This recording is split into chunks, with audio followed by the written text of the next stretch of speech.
When a body falls in air, the resistance of air depends to a great extent on the shape of the body. Three different shapes are given. Identify the combination of air resistance which truly represent the physical situation.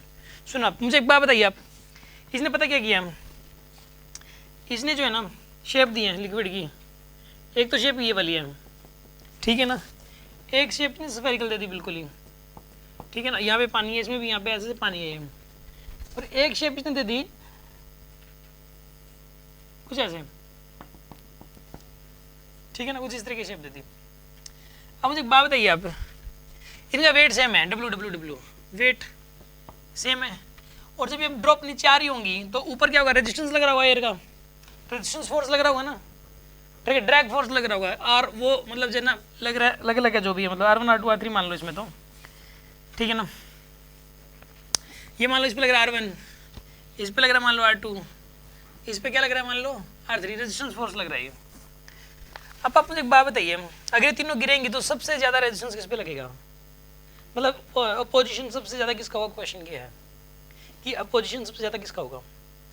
एक सोचो कि तीन चीज़ें, तीन object हैं, चलो तीन water है, वाटर की लेयर है, एक तो ये वाटर ऐसे गिर रहा है, इस शेप का है, वाटर जो है ना इस शेप में है और वो नीचे गिर रहा है, उसके ऊपर हवा ऊपर की तरफ रेजिस्टेंस फोर्स लगा रही है, एक इस केस में, एक इस केस में लगा रही है, ज़्यादा किस केस में लग रहा होगा, सबसे फर्स्ट वाले में, सबसे कम 3 वाले में। बता क्यों, प्रैक्टिकली भी ऐसा ही होता है। देखो जब पानी नीचे आता है ना तो पानी की बूंद कभी स्फेरिकल नहीं रहती, कुछ इस शेप की हो जाती है, वो नीचे आते आते खिंच जाती है, लंबी हो जाती है।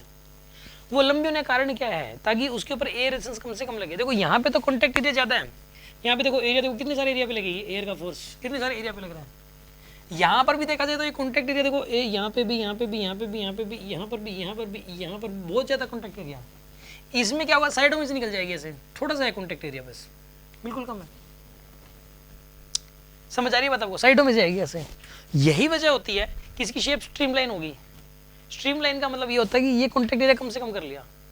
जो एरोप्लेन होती है ना, एरोप्लेन, उसकी शेप ऐसे बनती है जानबूझ के, ताकि एयर का रेजिस्टेंस कम से कम लगे, ऐसे ऐसे हवा ना साइडों में से निकल जाए, ऐसे स्ट्रीमलाइन शेप होती है उसकी, ताकि एयर का रेजिस्टेंस फोर्स इतना ज़्यादा ना लगे। तो यहाँ पर लेकिन अगर मान लो एरोप्लेन को ऐसे बना देते हैं तो हवा यहाँ बहुत ज़्यादा जोर से टकराती है ऐसे, तो इसको मोशन करने में प्रॉब्लम आती है।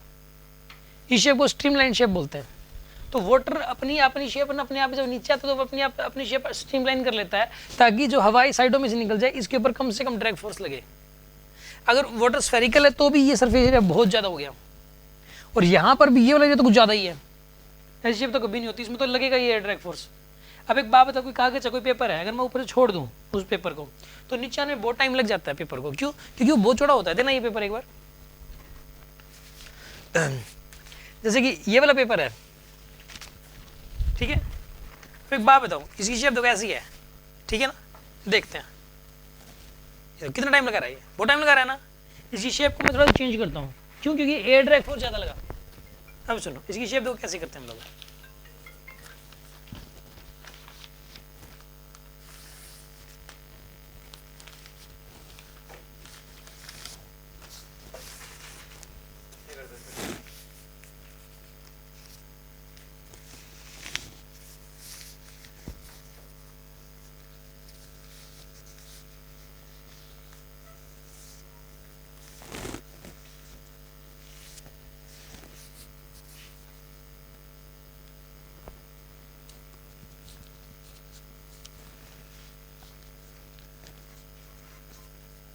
अब बताओ कहाँ लग गया इरेजर, देखना मैं वर्टिकली गिराऊंगा मैं इसको भी।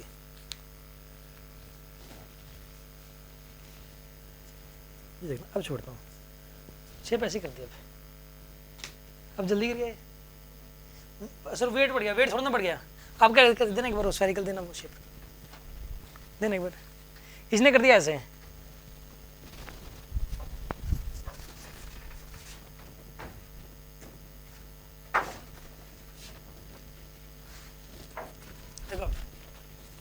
ऐसे गिरा हुआ। इसमें भी क्या हुआ है, ऐसा ना वेट बढ़ गया, फिर कहते सर वजन बढ़ गया, ऐसे करने से वजन नहीं बढ़ा, सरफेस एरिया कम हो गया जो एयर के कॉन्टेक्ट में आएगा, जिस वजह से एयर रेजिस्टेंस भी कम लग रहा है, और उसमें एयर रेजिस्टेंस बहुत ज़्यादा लग रहा था क्योंकि चाहे फैला हुआ था वो।